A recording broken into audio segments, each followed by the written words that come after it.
I have to say that it's been the best professional 12 months, I think, of my career.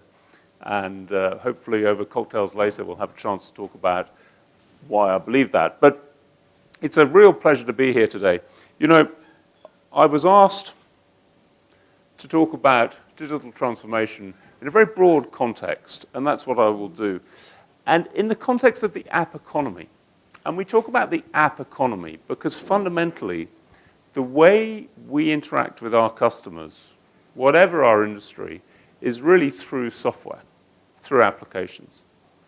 And if you think about my own experience recently, when I left Singapore on Monday, and I have to say that it didn't take me from Monday to now to get to Udaipur, but when I left Singapore on Monday, I took an Uber to the airport. I checked in online through an app, actually, Singapore Airlines, that is particularly frustrating, and they could do a lot of work to improve it. And then I was able to check the status of my hotel reservation on another app as well. So everything today, how we compete, is through software. And as Sunil said, over the next couple of days or so, we'll share some of our experiences as to how we've helped customers take advantage of the technology that we deliver in order to be able to interact with their customers more successfully. One of the great advantages of my job is that I spend all my time talking to executives across the different cultures and countries of APJ about their business challenges. And I have to say that I have many favorite countries. There we are, done. But probably my favorite is India, and I'm not just saying that because I'm here, but it's my favorite because I can use my passion as a means of illustrating exactly the theme of what I'm going to talk about. That is cricket. Digital transformation in action. This is a presentation that probably wouldn't work in Japan. But digital transformation in action, if you go back to 2005, this was for an Englishman the seminal series. This was the Ashes, England versus Australia. Now in 2005, the England coach, Duncan Fletcher, and the captain, Michael Vaughan, had relatively little technology available. Indeed, selection was still basically done by Duncan Fletcher going around county grounds looking at players. That's how Marcus Trescothick was selected, not on the basis of any in-depth analysis or statistics. And if you think about the commentary box, the late, great Richie Benaud, basically it was an analog world. All he had was a monitor and his own cricket knowledge. And you compare that today, 2017, we have Trevor Bayliss as the England coach, with a wealth of information available about the opposition, about his own players. And so now it becomes more and more challenging for any player to succeed in international cricket because weaknesses are analysed before he actually starts playing. So I look at cricket and I say that is digital transformation in action. That is the application of technology, not necessarily to change the underlying game, but in many ways to change the way that it's played and to change how we assess the game. And if you think about some of the outside influences that have come into cricket, you know, driven by the IPL, for example, the use of baseball hitting techniques, you can see that cricket's embraced external influences facilitated by technology.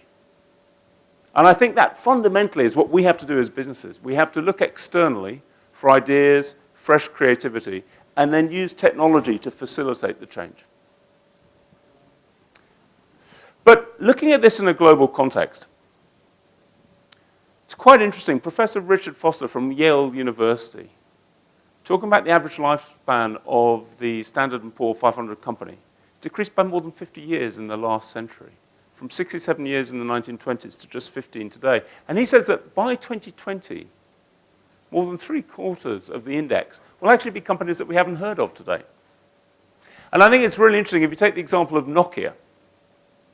In 1997, 1998, Nokia shipped 41 million mobile phones and had a market cap of about $70 billion. And you may recall that at that time there was a huge battle between the mobile phone hardware providers and the mobile network operators as to who would own the customer. I have to say, it always seemed to me obvious that it would be the guys with the software who would ultimately win that. But the value of Nokia was such that the CEO was on the front of Time magazine, and it was probably one of the most admired companies in the world. In 2007, Apple produced the iPhone. Nokia had some quality problems with their products, and they were sold, as you know, to Microsoft for still a relatively respectable $7.5 billion in about 2013, 2014.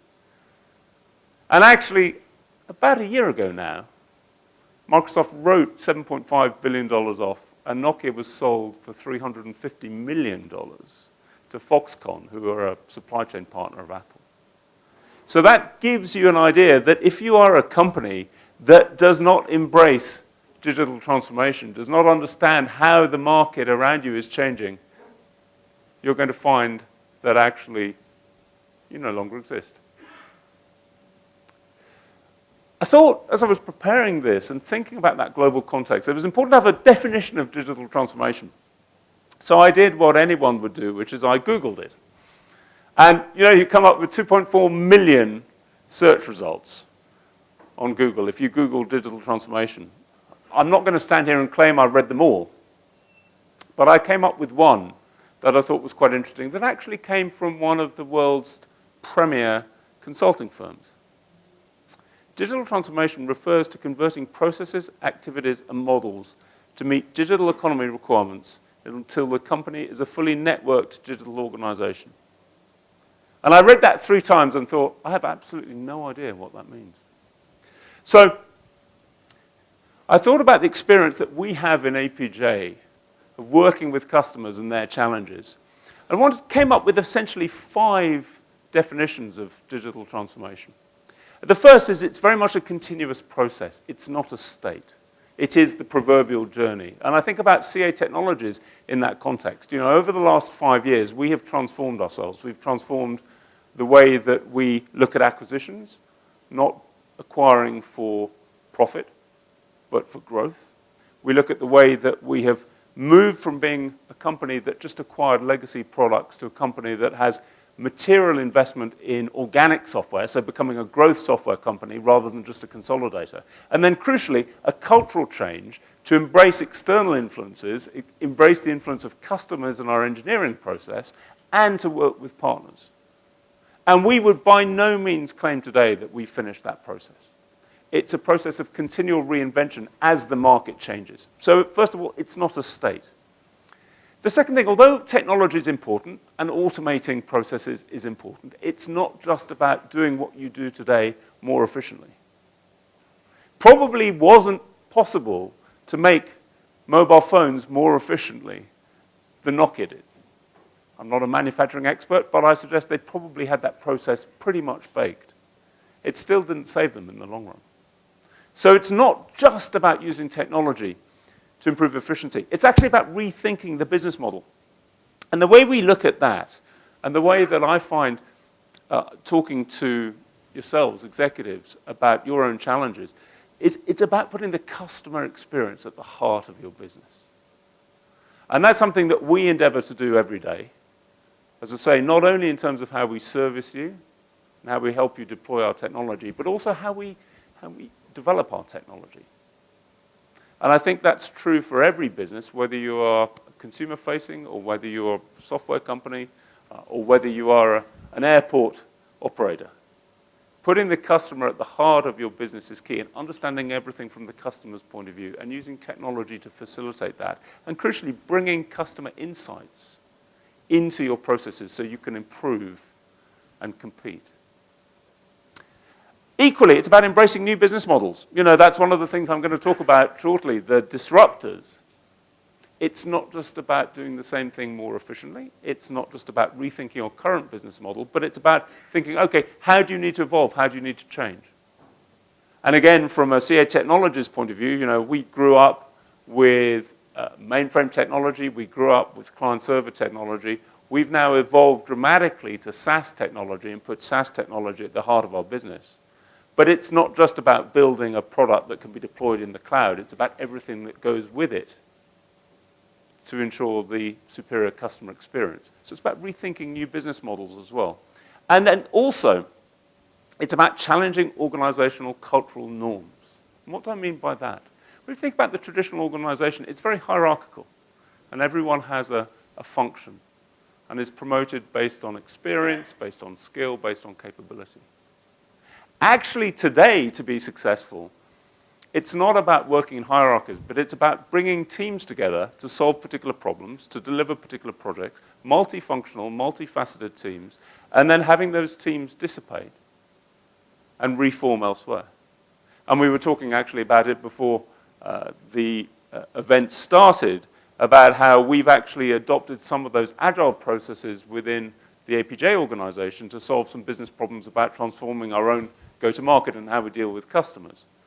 And that's not about having a hierarchical view of the world. It's about looking at people's skills, people's experiences, and bringing them together, merging them, and then having them go off and solve new problems.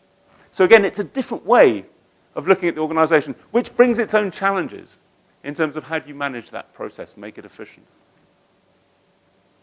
So the other side of it is, the key question is, what is a digital organization?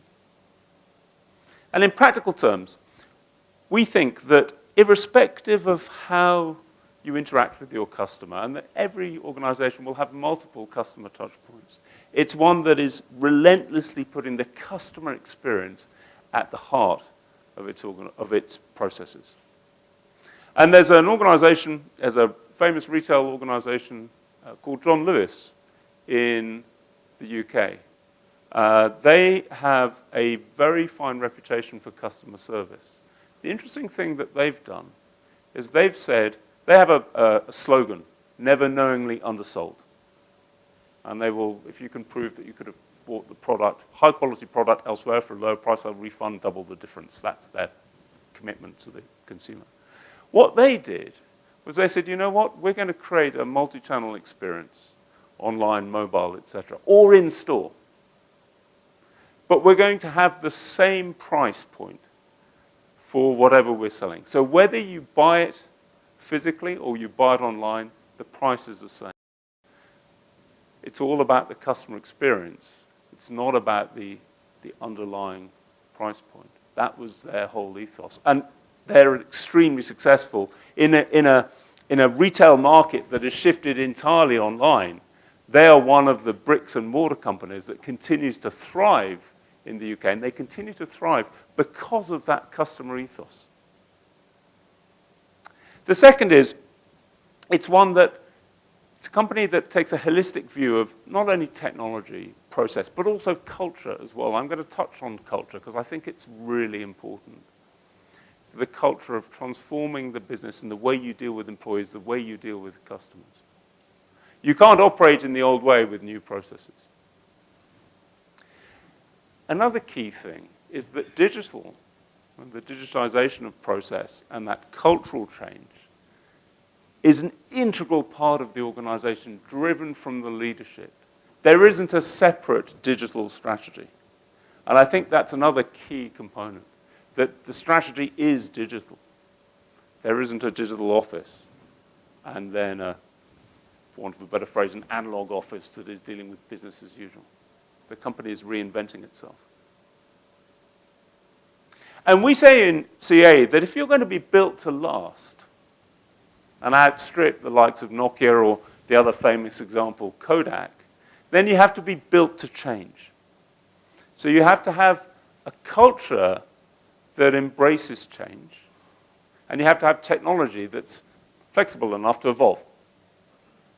And you probably have to have a mindset that says, we are going to operate across the board in an agile fashion. And that's not just deploying our agile central technology, although we'd be delighted if you did that. It's much more than technology. It's about thinking about the culture of the business and how you operate. Do you, for example, for a new venture, insist on a detailed business case, a 2-year IRR analysis and cost of capital analysis, and spend your time analyzing that whilst your competitors actually have gone ahead and created the new product or service. And it's not easy to do. I'll be very honest. I have been with CA for a year. I've seen an evolution in our own processes in that time. And we are a large company with a culture that needs to continue to evolve. So these transformation challenges, I think, are really interesting. One of them, as I've talked about, is breaking down the silos. How do you bring people together? As I've led organizations over the years, the thought has always occurred to me that the problem is not, if you look at the organizational chart, in the boxes. Sales, marketing, finance, customer service. The problem is the white space between the boxes. How do you get the different functions to work together? And in a digital transformation context, it's actually much more complicated because you're applying agile concepts as well. So one of the things that you have to have as a leader is that mindset of flexibility that says it's about the right talent, not about the right title on the team. And as I say, moving at the speed of agile, this is not easy to do. But if you think about your competitors, they will absolutely be doing that. And that's what the disruptors have done so well. They're unencumbered by legacy. And I think that's a really key point to bear in mind. If you have traveled on the Singapore MRT, you'll know that that's a pretty pleasant experience. It's air-conditioned, it's completely 4G enabled, it's automated, it hardly ever breaks down, and everyone is extremely polite and well-behaved, and it's clean and there's no graffiti.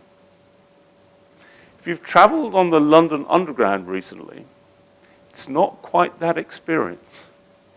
And there's a reason for that, which is the Singapore infrastructure is new, relatively speaking. The London Underground infrastructure is Victorian, basically. And so transforming a business that has got that legacy infrastructure is not easy to do. And at the same time, we know we live in a short-term world. How do you foster innovation where you have, in our context as a US public company, the quarter-on-quarter pressure and the fact that we have the saying in Sunil's and my profession that you are only as good as your last quarter. So one of the things that we've done as a company is we've actually created a separate incubator run under the office of our CTO that is not subject to the same pressures of performance. It's allowed to develop in its own way, funded like a VC, and using that as a means of bringing new technology to market. And ultimately, that technology gets brought into our mainstream products. But it's a way of ensuring that we can incubate and drive innovation whilst also adhering to the pressures that we all have of ongoing performance. And I talked about managing the inherent complexity of legacy. I do think this is one of the key things. Again, as I say, we're a 40-year-old company. That builds up a lot of value, builds up a lot of trust with customers, but it also builds up a lot of legacy. And actually, there was a time when technology appeared much more simple. And if we go back in time, I'm old enough, Sunil mentioned I started my career with Andersen Consulting. I'm old enough to have worked for Andersen Consulting when it was Andersen Consulting rather than Accenture. And I remember in, I will admit it now, 1989, I was sent to Chicago for a 3-week programming course in COBOL, a language that if you talk to our millennials today, they will never have heard of. And in fact, my class in 1989 was innovative because it was the first time that we were no longer programming on punch cards. That you weren't walking around with a box of punch cards that if you dropped, you were in real trouble. So that was innovation at the time. But the great thing in those days was that, first of all, there was COBOL, Fortran, and I guess in the PC world, BASIC. So there was a very simple set of technologies we had to deal with. And technology was applied in a really simple way. Perhaps payroll.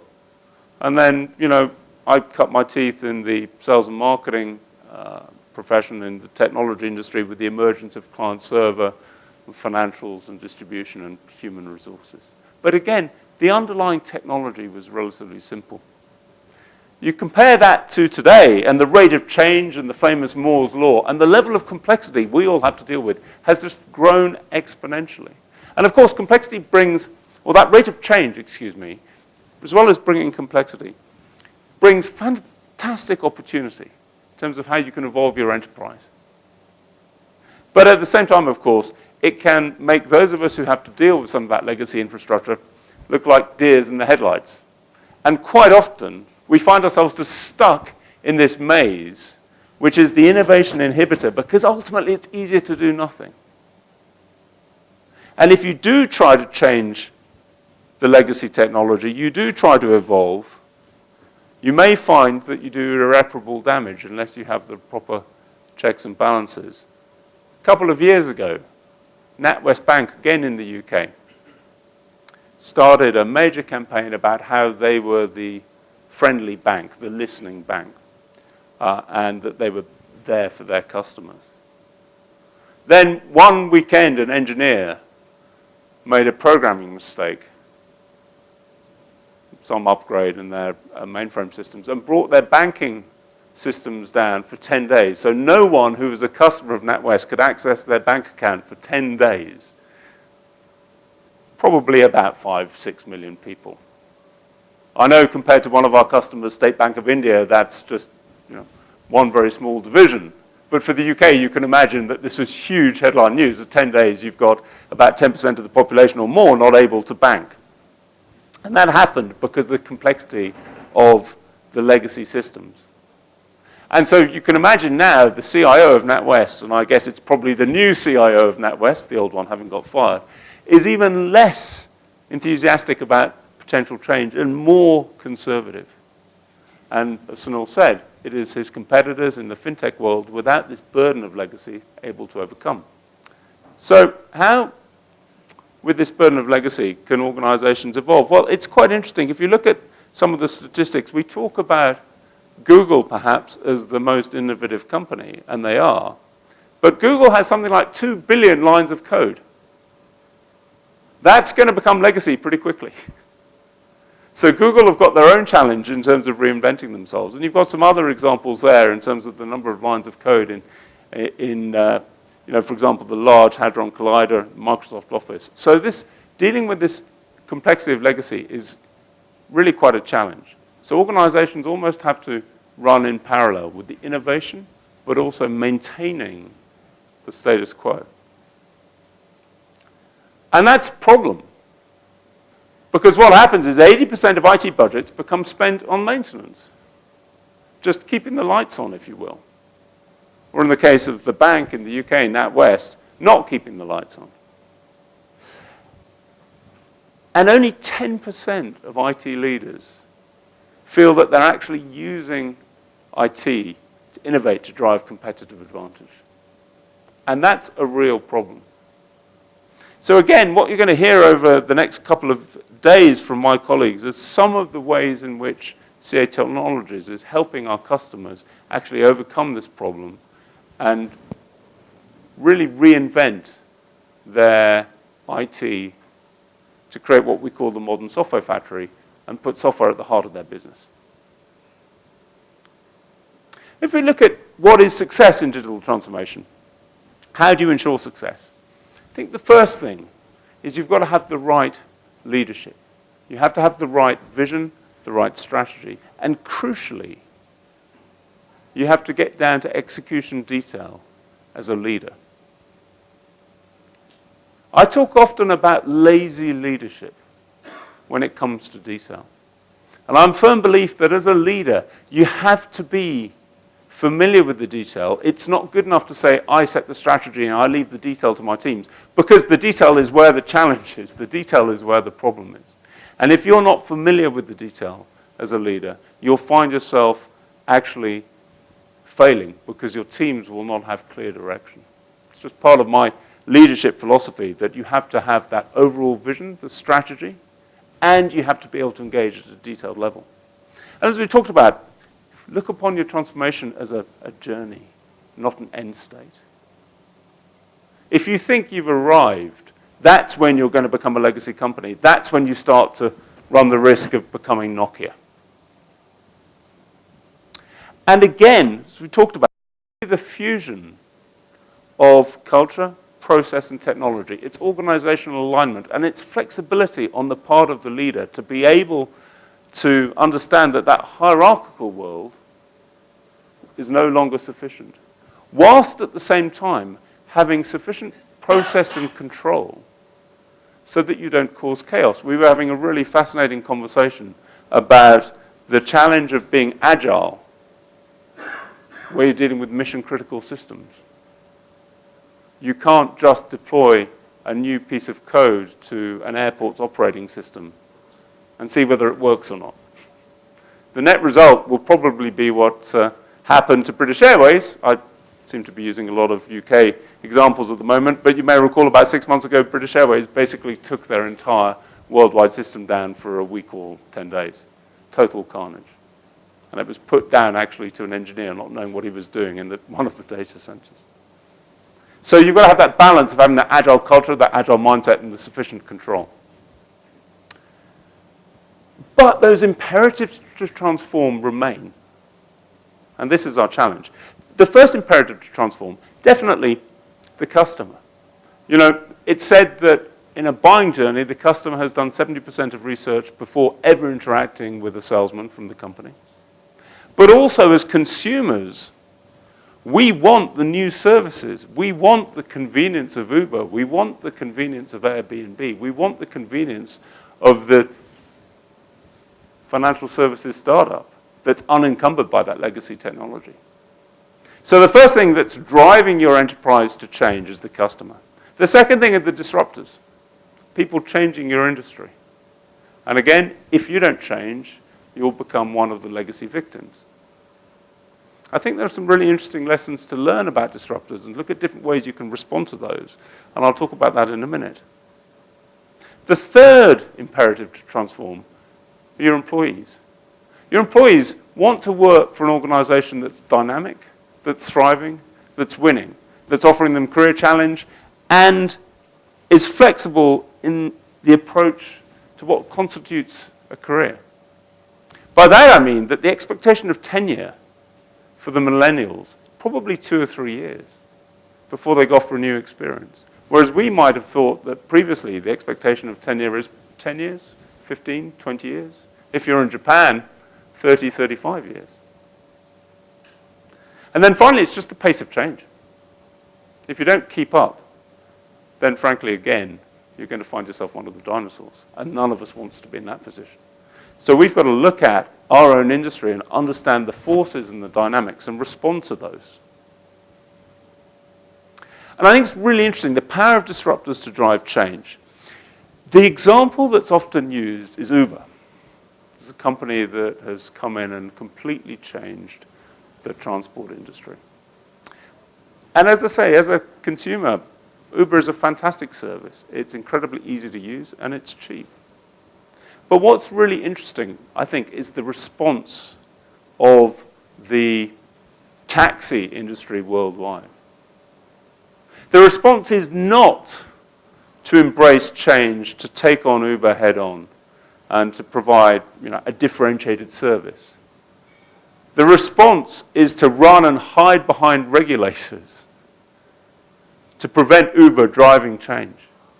And again, if you look at what's happening in London, regulators, or Paris, regulators have determined that Uber is, persona non grata. For some actually interestingly valid reasons.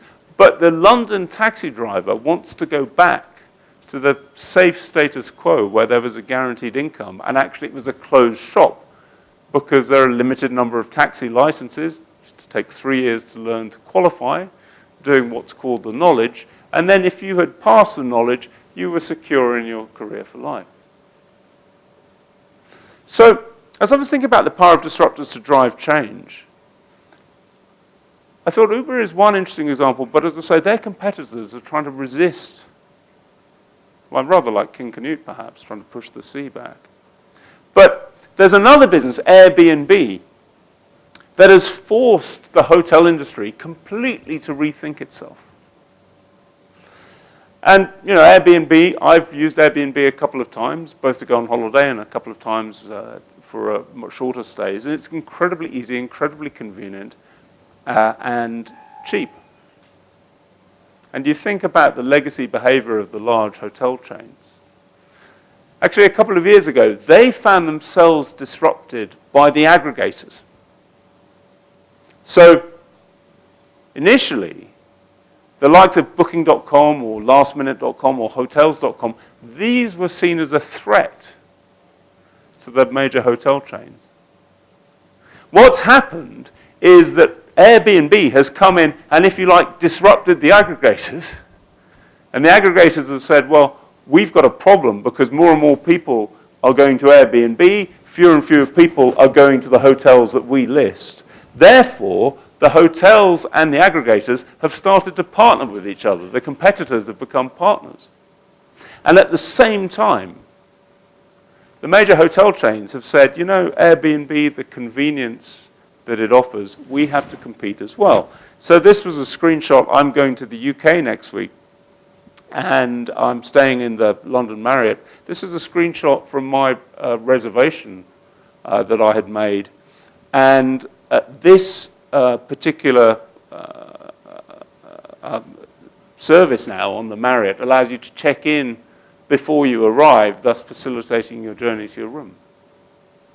So what's happened in the hotel industry is that the pressure from the disruptors has actually caused a response in the legacy and forced the legacy incumbents to change. And they haven't had recourse to the regulators, with actually, ironically enough, the possible exception of Singapore, where Airbnb is not welcome.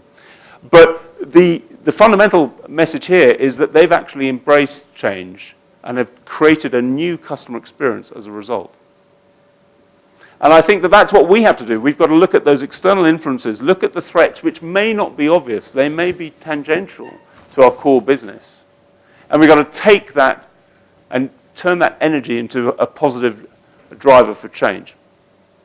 And so to plan for digital transformation, I was doing some research actually, and I found what was quite an interesting example of a digital maturity model, if you like, from the University of Reutlingen School of Applied Sciences, where they said, if you look at the different disciplines you need to undertake digital transformation, strategy, management, products, operations, culture, people, monitoring, technology. It's interesting, technology is only the last component here.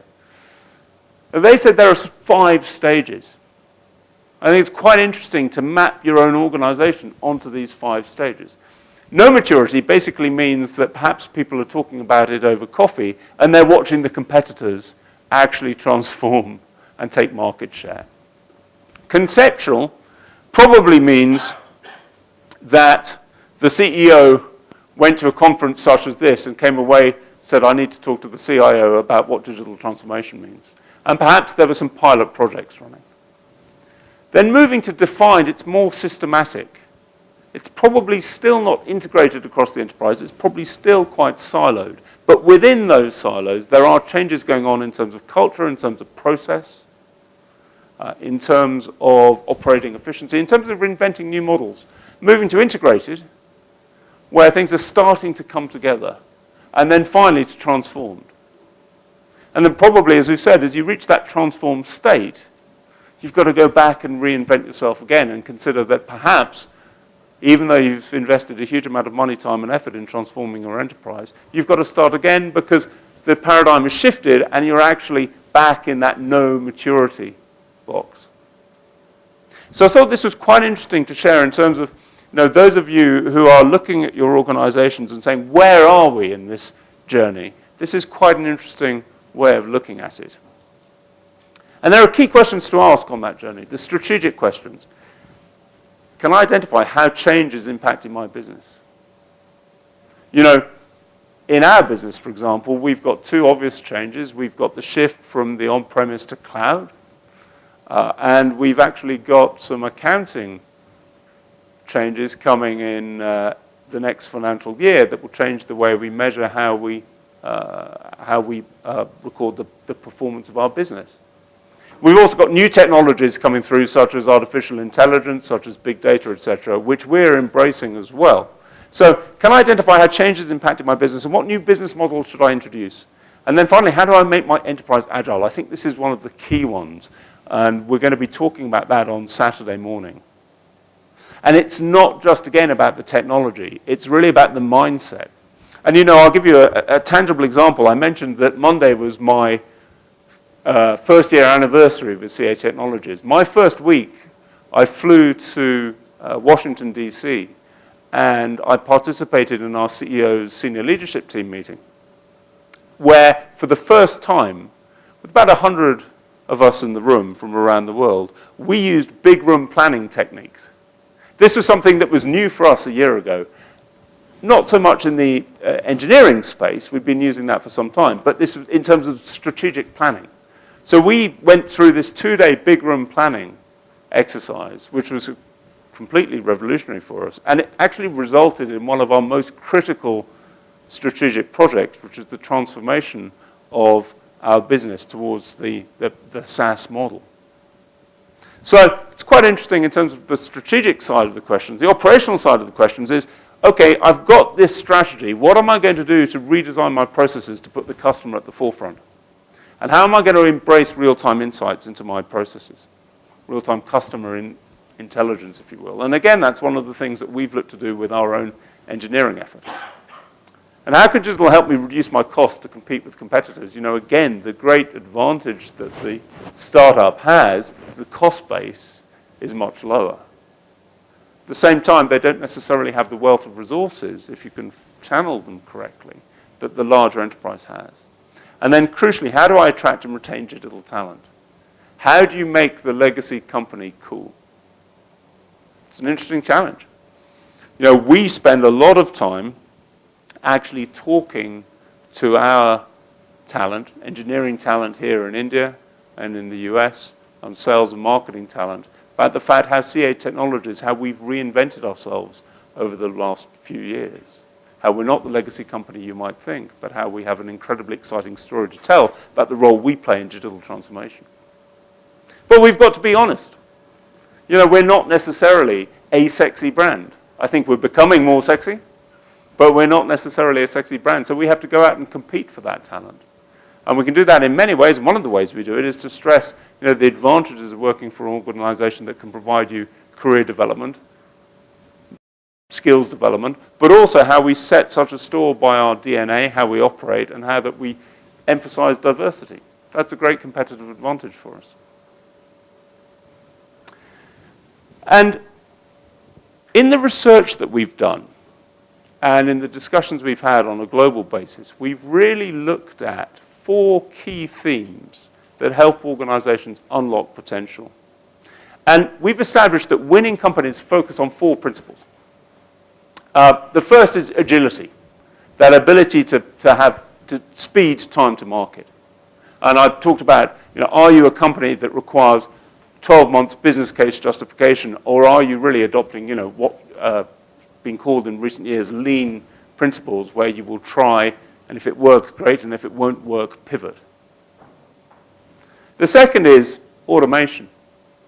Are you using automation judiciously to accelerate time to market, particularly around your software development, and also to enhance quality?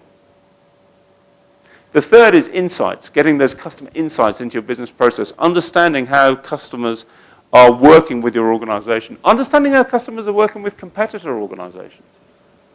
We've certainly looked at how our competitors interact with their customers online, how they deliver software, how they deliver customer support to learn. And again, I think that's one of the cultural transformations that we've undergone as a company over the last few years, which is to move from a very introspective company to one that embraces external ideas. And then finally, security. And particularly an access and identity management approach to security. So as I say, we've found that if the key to success is to put software at the heart of your business to enable your business to transform, in doing so, those are the 4 key principles you have to bear in mind.